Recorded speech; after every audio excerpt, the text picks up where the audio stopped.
శ్రీశ్రీ గారు 1910లో పుట్టారు, 1910 జనవరి. అంటే 2 తారీఖులు ఉన్నాయి ఆయనకి. వాళ్ళ ఎడ్యుకేషన్ దాంట్లో వాళ్ళ నాన్నగారు వేసిన తారీఖు ఒకటిను, అసలు తారీఖు ఒకటిను. ఆయన పుట్టిన ఒక 30 ఏళ్ళ తర్వాత మరొక కారణ జన్మరాలు గారు పుట్టారు.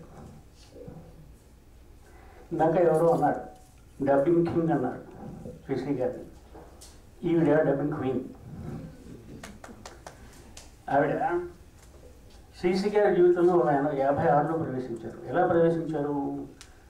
సంగీత దర్శకులు చలపతిరావు గారు ఈ శ్రీశ్రీ అనే ఈ మహాకవి డబ్బింగ్ సినిమాలకి రాస్తున్నారు, పాటలు మాటలు విను, ఆయనకి అసిస్టెంట్ కావాలి పనిచేయడానికి, నువ్వేమైనా పనిచేస్తావా? సరే పనిచేస్తాను ఆవిడ ఒప్పుకున్నాడు. ఆ తర్వాత ఎప్పుడైనా 10 ఏళ్ళ తర్వాత ఆవిడని అడిగితే ఏమంటే మీకు శ్రీశ్రీ గారికి పరిచయం ఎలాగైందంటే ఆవిడ ఏం చెప్తారంటే శ్రీశ్రీ గారికి సెక్రటరీగా వెళ్ళి సెకండ్ వైఫ్గా సెట్ అయిపోయినాను. 1958లో శ్రీశ్రీ గారు మొదటి భార్య రమణమ్మ గారి సన్నిధిలోనే వివాహం చేసుకున్నారు. అద్భుతమైన రచయిత్రి, చాలా అద్భుతంగా పాడతారు, మృదంగం వాయిస్తారు, మ్యూజిక్ డైరెక్టరు. శ్రీశ్రీ గారి డబ్బింగ్ సినిమాలకి ఖ్యాతి అంతా కూడా రావడానికి కారణం ఆవిడే. ఎందుకంటే ఆయన రాసింది కరెక్ట్ చేయడం, షూటింగ్కి వెళ్ళడం, డబ్బింగ్కి వెళ్ళడం, ఇవన్నీ మొత్తం అంతా ఆవిడ చేతుల మీద జరిగింది. ఆవిడ పేరు ఉపద్రష్ట సరోజ గారు. పాత డబ్బింగ్ సినిమాల్లో చూస్తే డబ్బింగ్ శ్రీశ్రీ గారి పేరు కిందని అసిస్టెంట్ యు సరోజ అని ఉంటుంది. ఈ సరోజ గారి ఆఖరి చెల్లెలు అమలు, ఆవిడ భర్త శ్రీనటుడు రాజబాబు. అంటే శ్రీశ్రీ గారు రాజబాబు తోడేళ్ళు అనమాట. సో ఈ కుటుంబం అంతా కూడా చాలా ఇది. సరోజ గారు సరోజ శ్రీశ్రీ అని ఒక 3 వాల్యూమ్స్ శ్రీశ్రీ గారితో తన జీవితం మీద అద్భుతంగా రాశారు. అద్భుతమైన, ఎందుకంటే ఎక్కువ చెప్పక్కర్లేదు. సరోజ గారు పుస్తకావిష్కరణ ముందు నేను సరోజ గారి గురించి ఒక 3-4 మాటలు చెప్తాను. సరోజ గారి గురించి నా వాటిగా చాలామందికి తెలిసినవి 3-4 విషయాలు ఉన్నాయి. ఒకటి, ఆవిడ శ్రీశ్రీ గారి జీవితంలో అడుగు పెట్టిన తర్వాత ఆయన ఆర్థికంగా బాధపడలేదు. ఈవిడ కాలు పెట్టారు, గంధర్వ కన్యల సినిమా హిట్ అయిన దగ్గర నుంచి ఆర్థికంగా ఎప్పుడూ ఇబ్బంది పడలేదు అంతే. ఒకటి. రెండోది, శ్రీశ్రీ గారికి ఉన్న కొన్ని వ్యసనాలని పూర్తిగా అనిపించారు, మరి కొన్ని వ్యసనాలను బాగా తగ్గించి శ్రీశ్రీ గారి ఆయుష్ని పెంచినటువంటి మహాకవి సరోజ గారు. అందువల్ల తెలుగు సాహిత్యాన్ని కూడా ఎంతో సేవ జరిగింది. మూడోది, ఇందాక ఆవిడ చెప్పినట్టుగా శ్రీశ్రీ గారి మహాపన్నాన్ని భరించే ఆడది ఈ దేశంలో పుట్టలేదు అనుకునేవారు. ఆయనకి 4 పిల్లల్ని ప్రసాదించారు. అటువంటి సరోజ గారిని ఆవిడ దగ్గర నుండి రాయించినటువంటి సిప్రాలి పుస్తకాన్ని ఆవిష్కరించమని కోరుతున్నాను. సరోజ గారు.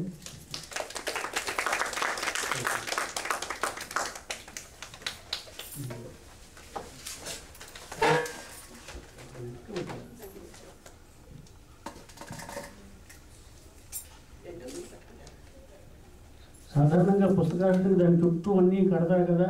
నేను అలా ఎందుకు చేయాలంటే ఒకసారి సభలో ఆవిష్కరిస్తూ పుస్తకం అట్ట కూడా నింపేశాను. అంటే అది సులభమైన పద్ధతి పెట్టుకున్నాం. ఈ చిత్రాలలో కొన్ని పద్యాలు కానీ చదవచ్చును. ఇందులో ఆవిడ ముందు మాట, నా ముందు మాట మహాకవితో మొదలక్షణాలు. ఇక్కడే మరొకటి కూడా చెప్పాలి.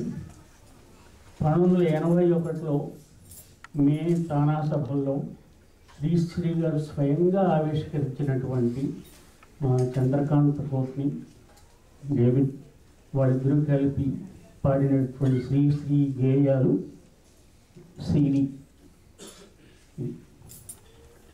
ఈ సీడీని కూడా ఆవిష్కరించమని కోరుతున్నాను. అయితే దీనికి ఆవిష్కరణ కాదు, ఖర్చు ఇచ్చాను.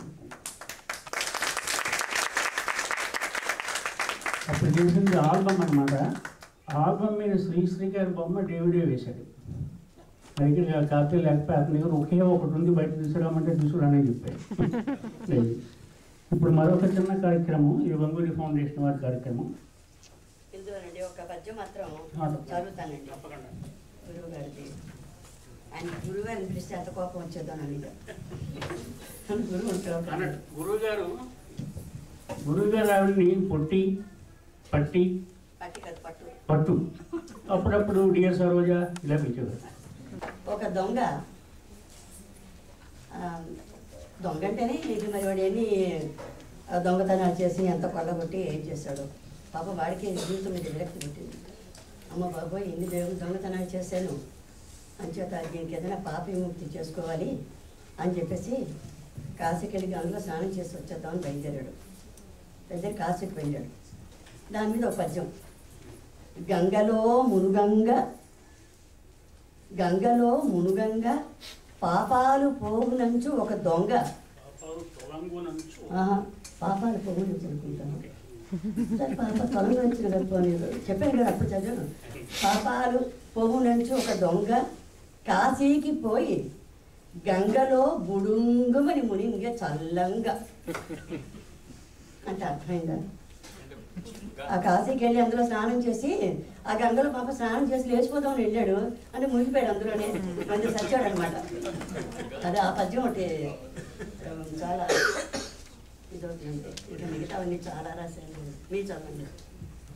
ఇవన్నీ వాళ్ళే కొనుక్కుని చదువుకుంటారు, మనకు పర్వాలేదు. ఇప్పుడు మరొక కార్యక్రమం ఏంటంటే, వంగూరి ఫౌండేషన్ ఆఫ్ అమెరికా 1994లో ప్రారంభించి ఇప్పటికీ ఇది 40వ పుస్తకం. మా ప్రచురణ 40 పుస్తకాలు అవి. ఇది అప్పటికి వంగూరి పనులు లేకపోయినా ప్రచురించినటువంటి మొట్టమొదటి పుస్తకం కూడా. యువాలతో ప్రారంభించి మేము వంగూరి ఫౌండేషన్ వాళ్ళు ఏం చేసామంటే, అమెరికా తెలుగు పుస్తక సమాఖ్య అని ఒక విభాగం మొదలుపెడుతున్నాం. హ్యూస్టన్లో ఇవాళ మొట్టమొదటి అనౌన్స్మెంట్ అన్నమాట. అమెరికా తెలుగు పుస్తక సమాఖ్య. దీనికి ఎంచేతంటే ఇది చాలామందికి ఇంటికి పుస్తకాలు, తెలుగు పుస్తకాలు ఇస్తే చదువుతారు, కానీ వాళ్ళంతటా వాళ్ళు కొనుక్కోరు. ఇండియా వెళ్ళినప్పుడు చాలా బిజీగా ఉంటాం, పుస్తకాల షాపులు కొనుక్కోం. ఇంచేత పుస్తకాలు ఇంటికి అందించాలి అని పుస్తక సమాఖ్య ఇది. అందులో మెంబర్లుగా చేరిన వాళ్ళకి మాత్రమే ఈ పుస్తకాలు ఉపయోగపడతాయి. ఈ మెంబర్షిప్ కేటగిరీస్ 4 ఉన్నాయి. ప్రతిష్టాత్మక సభ్యత్వం $1000, విశిష్ట సభ్యత్వం 500, సాహితీ శ్రేష్ఠ సభ్యత్వం 250, సాహిత్యాభిమాని సభ్యత్వం $100. ఈ $100 కొంటే మీకు కనీసం $170 వాల్యూ ఉన్న పుస్తకాలు మీకు వస్తాయి. ఆ పుస్తకాలు 5 పుస్తకాలు, కొంతమందికి 7 పుస్తకాలు, అవన్నీ ఇక్కడ ఉన్నాయి. ఇందులో ఇది 20వ శతాబ్దంలో అమెరికా తెలుగు కథానిక మరియు అమెరికా తెలుగు సాహిత్యవేత్తల పరిచయ గ్రంథం. ఇది మన మార్చిలో రిలీజ్ అయిన పుస్తకం. ఇది ఇక్కడ మన నెల తెలుగు వెన్నెల్లో కూడా ఒకసారి రిలీజ్ చేసాము. ఈ పుస్తకం కూడా దీనికి విడిగా అయితే $100. ఈ సభలో ఒక అమాయకుడు ఉన్నాడు. నిన్న పొద్దున్న ఆయన్ని ఏదో మాట్లాడుతున్నాము, ఏమండి ఇలాగా అమెరికా తెలుగు సాహిత్య సమాఖ్య పుస్తక సమాఖ్య రేపు శ్రీశ్రీ గారి సభలో మేము ఆవిష్కరిస్తున్నాము అనగానే ఆయన వెంటనే జేబులోంచి చెక్కు తీసి $316 ఒక చెక్కు రాసి ఈ పుస్తక సమాఖ్యకి మొట్టమొదటి సభ్యుడిగా చేశాడు. ఆ 316 లెక్క ఏమిటంటే $250 పుస్తక సమాఖ్యకి, $116 ఇవాళ ఈ సదస్సు జరిగే ఖర్చులకి డొనేషన్. మీరు కూడా ఆయన అడుగుజాడల్లో పాటించండి. ఈ పుస్తక సమాఖ్య ఆవిష్కరణ తర్వాత ఆయనకి సభాపూర్వకంగా ఈ పుస్తకాలు ఇస్తాం. ఒకసారి ఆవిష్కరణ.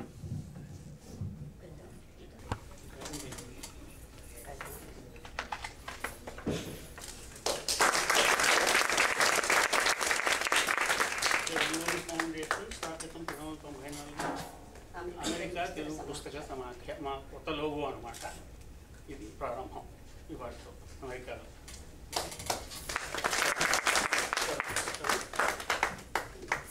ఉన్నాడు ఒకసారి.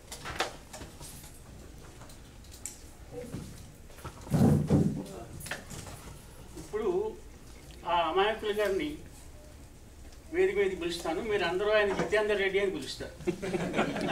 జితేందర్